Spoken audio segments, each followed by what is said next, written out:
500 যজ্ঞে সবাই সব দায়িত্ব নিয়েছে। বীরকে দিয়েছেন রন্ধনের দায়িত্ব, তো দেখেন বীরকে রন্ধনের দায়িত্ব দিয়েছেন, আর দুর্যোধনকে দিয়েছে অর্থ টাকা পয়সা যেন তিনি সামলিয়ে রাখতে পারেন। নকুলকে দিয়েছে পরিবেশনার দায়িত্ব, যুধিষ্ঠিরকে দিয়েছে ভক্তবৃন্দের দেখাশোনার দায়িত্ব। এবার বলছে দাদা সবাইকে সব দায়িত্ব দিলাম, আমার একটা দায়িত্ব নিতে হবে। হরিবল। ওমা কৃষ্ণ বলছে আমার একটা দায়িত্ব নিতে হবে। বলছে কেন, তুমি কেন নেবে? কারণ তুমি হচ্ছে জগের ঈশ্বর। বলছে না, মহৎ কাজে আসিয়া যদি কোনো কেউ একটা দায়িত্ব পালন না করে তাহলে সেই মহতের অংশধারী হইতে পারে না। হরিবল হরিবল।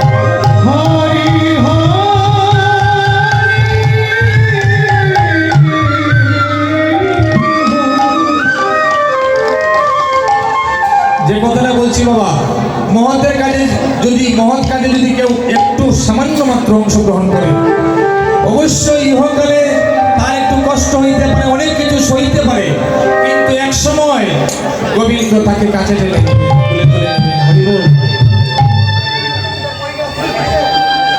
আমার প্রভু যুধিষ্ঠিরকে বলছেন দাদা তোমরা সব দায়িত্ব বুঝে নিলে, কিন্তু আমি একটা দায়িত্ব নিব, এই দায়িত্বটা আমি কাউকে দেব না। বলছে তুমি কি দায়িত্ব নেবে কৃষ্ণ? বলছে শোনো দাদা, যে পথ দিয়ে আমার ভক্তগণ এই যজ্ঞের মধ্যে প্রবেশ করিবে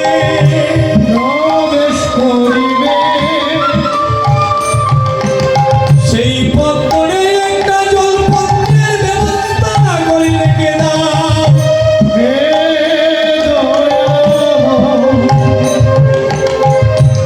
দেখেন আজকে যারা আপনারা এই যজ্ঞে আসছেন, আজকে যারা হরিবাসনে আসছেন, এই ভক্ত সঙ্গে আসছেন, এমনও জায়গা আছে বাবা এই যজ্ঞে প্রবেশ করার মুহূর্তে চরণটা সুন্দর করে দৌত করে মুছিয়ে প্রবেশ করিয়ে দেয়। আমি গিয়েছি বাবা এই যজ্ঞে, এখানে গিয়ে আমরা হতবাক হয়ে থাকি, হে দয়াময় আমরা সামান্য একটা মহাদম মাত্র, কত মহা জ্ঞানী ভক্তগণ, মহৎগণ, শুদ্ধ ভক্তরা, আমি অকৃতি অধমের এই চরণটা দইয়া দেওয়ার জন্য তারা আকুল হয়ে থাকে। এমন পাপের ভাগিদারি কিভাবে আমি হইব প্রভু? আমি কি ইহার যোগ্য হইতে পারি? হ্যাঁ, তাদের চরণ দৌত করিলে অবশ্যই জীবের মঙ্গল হয়, মহৎ ব্যক্তি গুরু বৈষ্ণব গণে, কিন্তু আমি তো ইহার একটা কীটের সম হইতে পারি না। হ্যাঁ, আমি বৈষ্ণব হইব কেমন করে? আমার ভিতরে অহংকার অভিমান। তাহলে বৈষ্ণব হইতে গেলে তৃণদপি সনিচেন তরুয়ে বসহিষ্ণুনা অমানিনা মানদেন কীর্তনিয়া সভা, তৃণের চেয়ে নিচু হইতে হয়। কিন্তু আমার ভিতরে অহংকার, আমি একটা ভালো গায়ক, হ্যাঁ আমার একটা ভালো কণ্ঠ আছে, আমার ভালো দলবল আছে, তাদেরকে নিয়ে আমি গান কীর্তন করতে পারি, আমার তো একটা অহংকার আছে, কিন্তু আমি তৃণদপি সম হইতে পারবো কি? তাহলে তো বৈষ্ণব হইতে হবে। তাহলে দেখেন কৃষ্ণ বলছেন যেই পথ দিয়ে ভক্তরা আসবে সেই পথ ধরিয়া তুমি একটা জলপত্রের ব্যবস্থা করে রাখিও। আমি কি করিব জানো দাদা? আমি সবার চরণ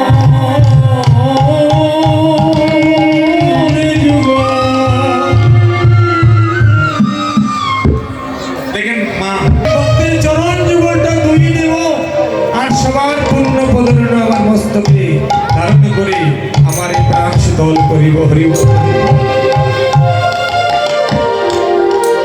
কারণ ভক্তের চরণ ধুলিতে কি মাহাত্ম্য আছে আমরা আস্তে আস্তে জানতে পারব।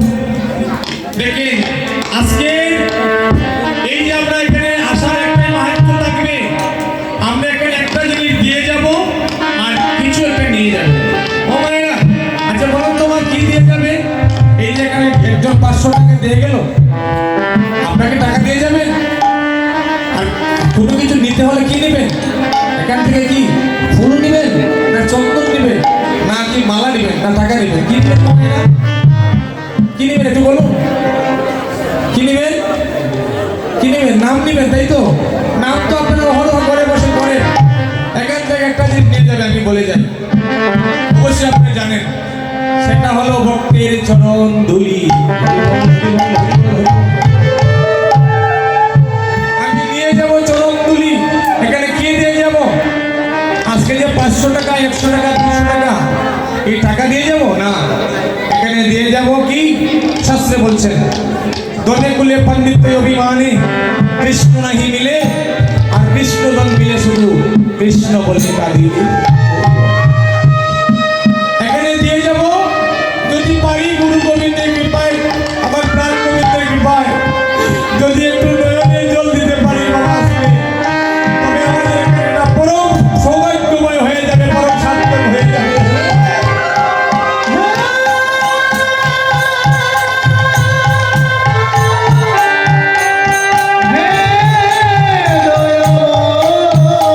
কষ্টের মধ্যে অবিচার আসলেও সে কোনোদিন গোবিন্দর নামকে ভুলবে না। তার ভিতরে অহংকার থাকবে না। কেউ যদি তাকে ঘৃণা করে, অভিমান করে, তাকে গিয়ে বলবে সে পরম বান্ধব। তার হৃদয় থাকবে করুণায় পরিপূর্ণ। সে নিজের জন্য কোনো কিছু চাইবে না, সে পরস্বার্থে পরহিতার্থে জীবনকে উৎসর্গ করিয়া দেবে। হৃদয় হরিবল।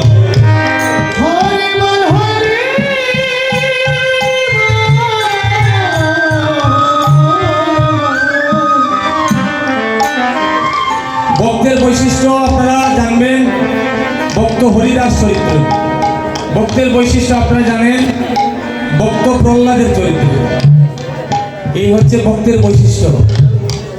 যাই হোক, আমি এই যে গুণগুলো বললাম, তৃণদপি সৌনি চেন, এই যে আমাদের পায়ের নিচে অনেক তৃণ পড়ে, ঘাস বন পড়ে, এগুলো কিন্তু নিচু। এর থেকে আরো নিচু হয় ভক্তের যে চলার গতি। হরিবল। ফলবন্ত বৃক্ষ গুণবন্ত জন, নিম্ন গতির সদা তাকে অনুক্ষণ। যে গাছে বেশি ফল ধরে এই গাছটা দেখবেন নিম্ন হয়ে থাকে, আর যে গাছে কোনো ফল নাই এই গাছটা দেখবেন উঁচু হয়ে থাকে। তদ্রূপ ভক্তের বৈশিষ্ট্য থাকবে, সর্বদা নাম লইবে, যথালাভে সন্তোষ। সর্বদা নাম লইবে, যা কিছু পায় তাই দিয়ে তার সন্তুষ্টি হয়। হরিবল। এই জগতে হায় সেই বেশি চায় যার আছে বুড়ি বুড়ি, তার কোনো বিষয় বাসনা আত্মসুখ থাকবে না। মানে আজকে যা কিছু করছে, কাল কি করবে তার কোনো চিন্তা থাকবে না, সেটা থাকবে তার গোবিন্দের উপর নির্ভরশীল। প্রভু তুমি জানো। এটা হচ্ছে ভক্তের লক্ষণ। তো যে সবকিছু সইতে পারে, সমদম তপ শৌচ সন্তোষ ক্ষমা দয়া, দেখেন আস্তিক্য, নম্রতা, কি বলছে? ক্ষমা দয়া সম তপ শৌচ সন্তোষ আস্তিক্য। কি থাকবে?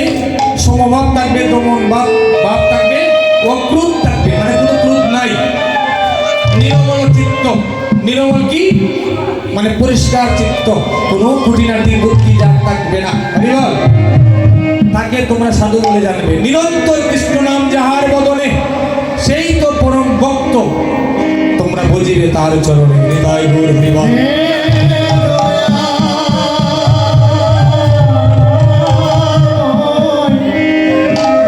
ভক্ত তাকে বলে, এর উঠতে আমি আর বেশি জানি না বাবা। আপনাকে বড় বলে বড় সেই নয়, লোকে যাকে বড় বলে বড় সেই হয়। সংসারে বড় হওয়া কঠিন ব্যাপার, আর সেই জন বড় হয় বড় গুণ যার। হিতাহিত না বুঝিয়া বৃথা অহংকারে আপনাকে বড় বলে ছোট বলি নারে। গুণেতে হইলে বড় বড় বলে সবে, আর বড় যদি হতে চাও ছোট হও তবে। আদর্শ শিক্ষা। এই শিক্ষাটা মহাপ্রভু বলছেন, চতুর্বর্ণং ময়া সৃষ্টং গুণে কর্ম বিভাগস। গীতায় বলছেন চতুর্বর্ণং ময়া সৃষ্টং গুণে কর্ম বিভাগস, অর্থাৎ জন্মের দ্বারা নয়, আমি ব্রাহ্মণ ক্ষত্রিয় বৈশ্য শূদ্র চতুর্বর্ণ সৃজন করেছি, কিন্তু জন্মের দ্বারা নয়, কর্মেই মূল্য নির্ধারণ করিবে। যেমন উদাহরণ বলছে কি? মাখন, ছানা, দুধ থেকে সৃষ্টি। দুধের কেজি যদি 100 টাকা হয়, ঘিয়ের কেজি হয় 3000 টাকা, 2500 টাকা, হয় না বাবা? কেন হয়? তার মূল্যের নির্ধারণ জন্মের দ্বারা নয়।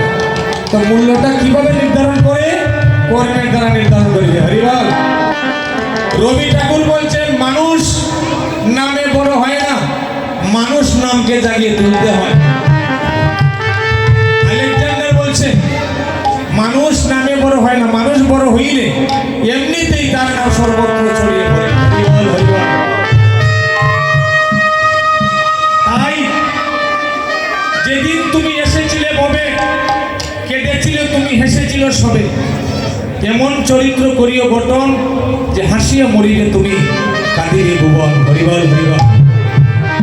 এই চরিত্রটাকে যারা সাজাইতে পারে তাদের জন্য মানুষ অনেক অনেক অনুতাপ করে, অনেক কাঁদে, তাকে দেবতুল্য ভাবে, তাকে শ্রদ্ধা সম্মান করে।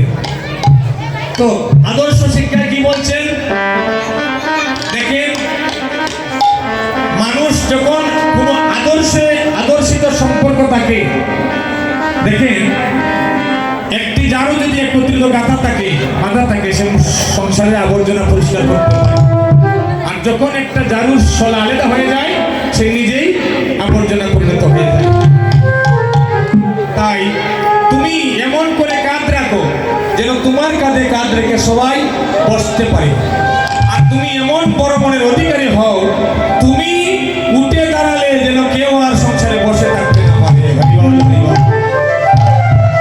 এটা হচ্ছে আদর্শ শিক্ষা। তো মহাপ্রভু আমার প্রাণ গোবিন্দ শিক্ষাটাই দিলেন যে নিজে ছোট হইয়া ভক্তের সম্মান চিরকাল বাড়িয়ে দিলেন। দেখেন বলছে দাদা তুমি ওইখানে জলপাত্র রাখো, যারা আসবে আমি তাদের চরণ যুগলটা ধোয়া পরিষ্কার করি, নিজ হাতে আমি সেবা করিয়া তাদেরকে আমি যজ্ঞে প্রবেশ করতে দেব। হরিবল। আমার প্রাণ গোবিন্দ বলছে যে ভক্তের চরণ দৌত করবে, ভক্তের চরণে ভূষিত হবে। আমি কি সেই ভক্তের চরণগুলির যোগ্য হইতে পারি বাবা? কারণ আমার ভিতরে অহংকার অভিমানে ভরা, অহংকারে অভিমানে ভরা, জাতির গৌরব, কুলের গৌরব, রূপের গৌরব, বিদ্যার গৌরব, শক্তির গৌরব, শুধু গৌরবার গৌরব। তাহলে আমার ভিতরে ভক্তি ও কৃষ্ণ শক্তি প্রবেশ করলে কেমন করে? তো আজকে যখন একটু সুযোগ পেয়েছে কিঞ্চিত মাত্র, আজকের এই মহতি হরিবাসনে কৃপা করি, যদি প্রাণ গোবিন্দ ভক্তের চরণদলি পাওয়ার প্রত্যাশা করে, আমি তো সেই চরণদলির যোগ্য হইতে পারবো না, তারপরেও আমার প্রাণ গোবিন্দ বলছে আমি ভক্তের চরণে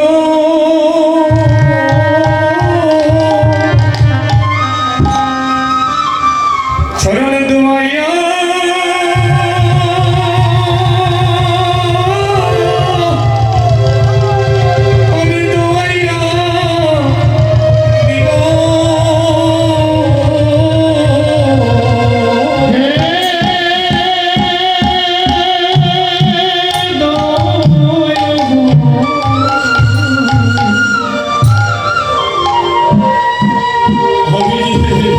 আমি ভক্তের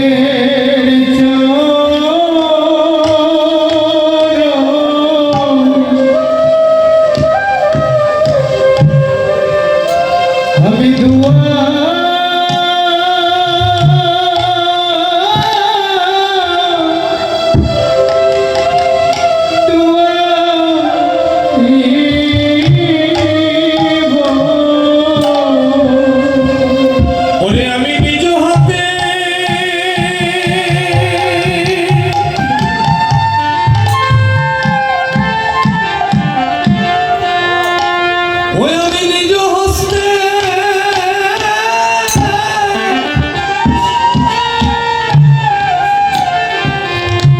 আমি জল